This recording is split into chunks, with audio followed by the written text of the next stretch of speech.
Hi, I'm Zach. A lot of you may know me as After Always, and I'm going to show you the basics of sewing today, setting up your machine, starting to understand it, and then, yeah, we're just going to work through progressively starting up your machine, understanding it, basic stitches.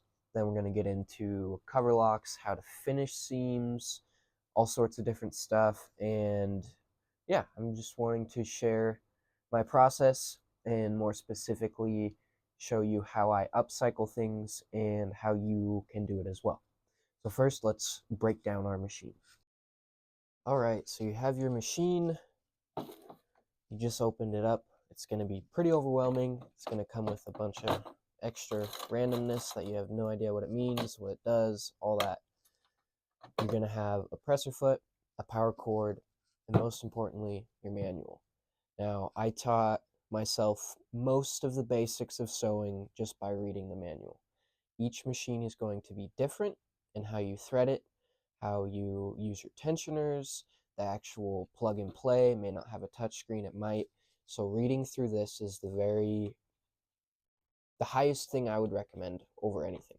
Read this through and through, understand every bit of it. If you have a question about what one of the things, like one of the accessories is, it will be all explained in here. As you can see, every single part of the machine is detailed, like insanely detailed. This will be your best friend. Once you understand the basics of your machine, let's go over threading and maybe we can throw some stitches in. All right, so we have our machine. First, what we want to do is obviously throw some power to her and plug in our presser foot. Now that we have that, we can turn our machine on and see what's going on. Now, the basics of every machine is you're going to have a top thread and a bobbin. The bobbin goes under the needle, the top thread winds through the top. Let's take a closer look. And again, referencing our manual, sometimes you're going to need a specific thread and whatnot. So this is just for example's sake. This machine doesn't really particularly like this thread, but this is just an example.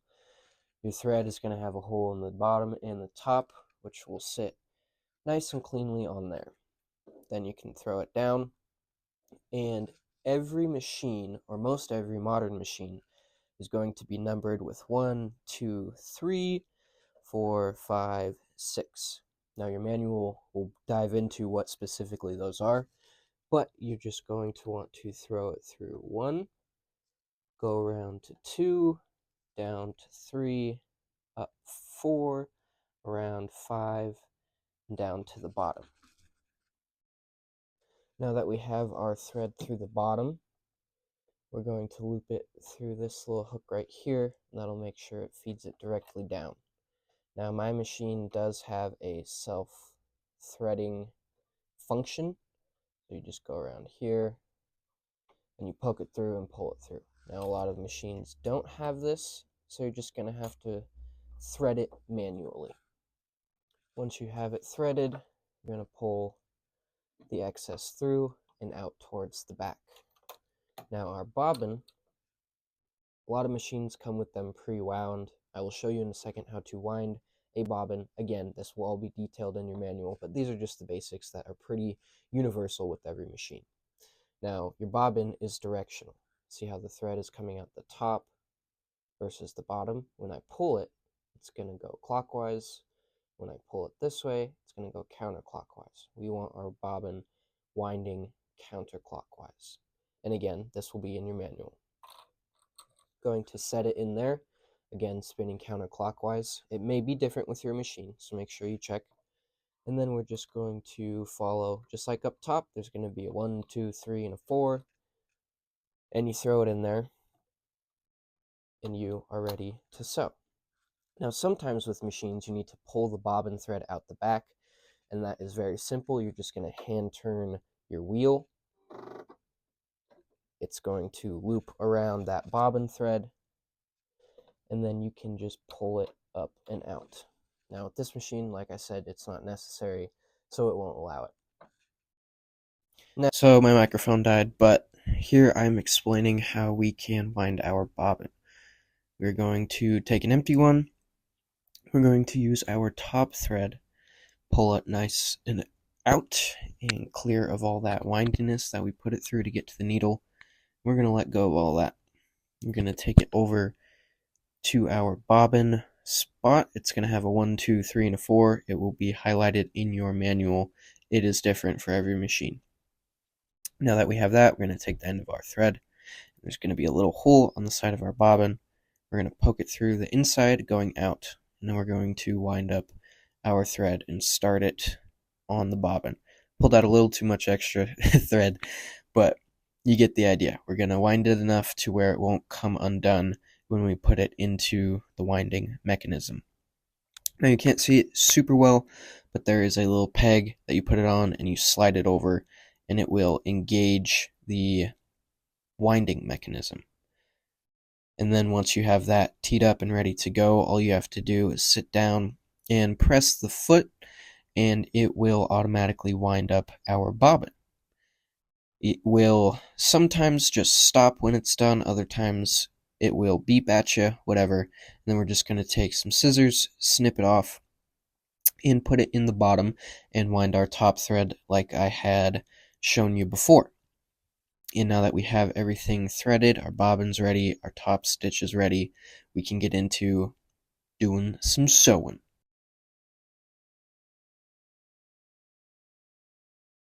Alright, I just right here highlighted real quick a few extra accessories you might want. These are universal needles specific to the same brand of the sewing machine. I think you can get away with using different brands, but I don't know. Here are some fasteners. We have just the generic pins, and then these are some quilting clips I got on Amazon. They just clip the sides of stuff, as you can see. Really nice to hold sides together. And then pins, you're going to want to use in the middle of stuff when you can't reach with those clips. Now, I used to have a bunch of these. They're plastic, and I think they just crack really easily because they break on me all the time.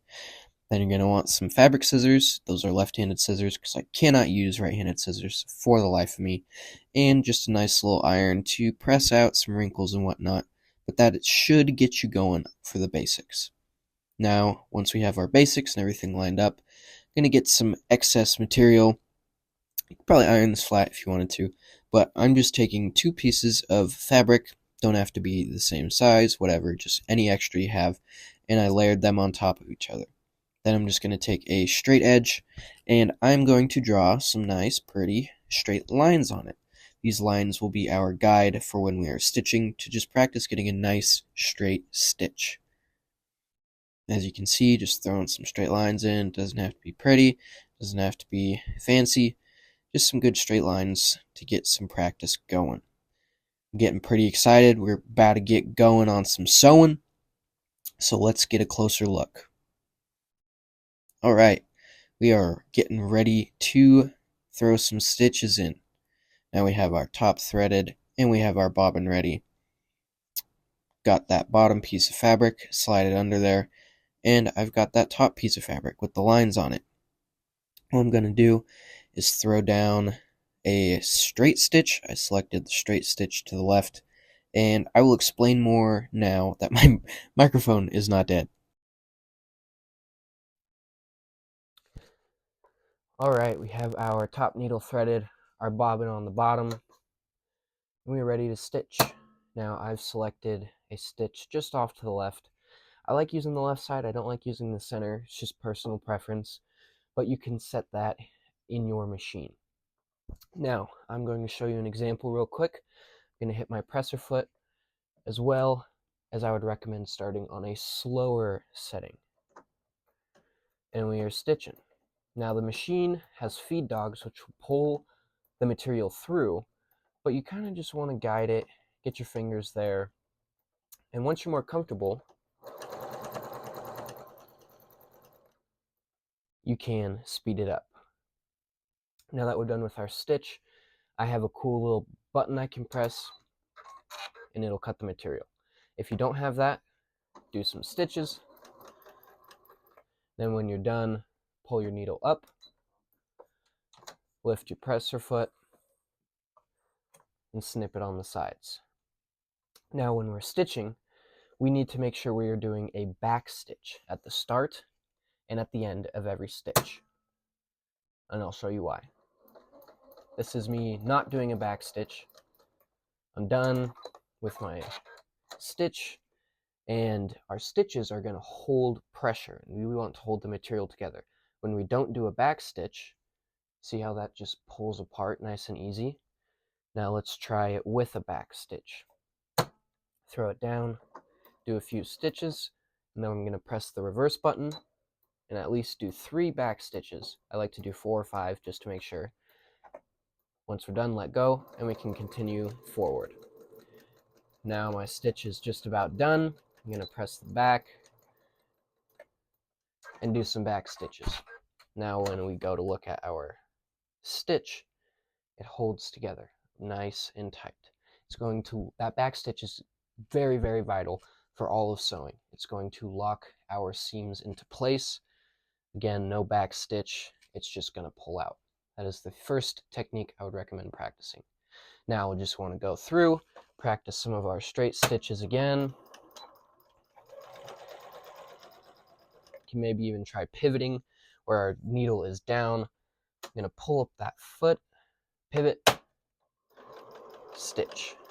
Want to pivot on the next line, pull it up, pivot, down, stitch. And again, once we're done with that stitch, going to hit that reverse button and it'll lock it in place. All right, and that is pretty much the basics of our machine. Again, I highly, highly, highly recommend studying your user's manual. Any questions you have, the answer will be in there. Questions on pieces, how to do this stitch, how to do that stitch. But first, I would just recommend starting up our machine, practice threading it a few times, and then drawing some lines and practicing a straight stitch and a back stitch at the start and end of each seam we sew. And that right there is how you set up your machine and how to get going on some straight stitches.